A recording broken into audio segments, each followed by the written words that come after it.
ಮೂಕಾಸುರ ನಾಮಾಂಕಿತ ಹೆಸರಿನ ಸುರ ಬದಲಾಗಿ ಮೂಕಾಂಬಿಕೆ ವರ ಪುತ್ರನೇ ಲೋಕ ಪೂಜಿತ ನೀನಾಗಿ ಸರ್ವ ಪಾಪವ ಕಳೆಯಲು ಎಂದು ಬ್ರಹ್ಮಕುಂಡದಿ ನಾಮಿಂದು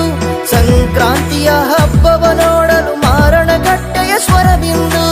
ಏನ ಹೇಳಲಿ ಒಡೆಯನ ವರ್ಣನೆ ಸಿಂಗಾರದಲ್ಲಿ ಭಕ್ತಿಯ ಸೂಚನೆ ನಿನ್ನ ಪಾದಕ್ಕೆ ಭಕ್ತಿಯ ಶರಣು ಬ್ರಹ್ಮಲಿಂಗ ಶರಣು ನನ್ನ ಆರಾಧ್ಯನ ಶರಣು ಬ್ರಹ್ಮಲಿಂಗ ಶರಣು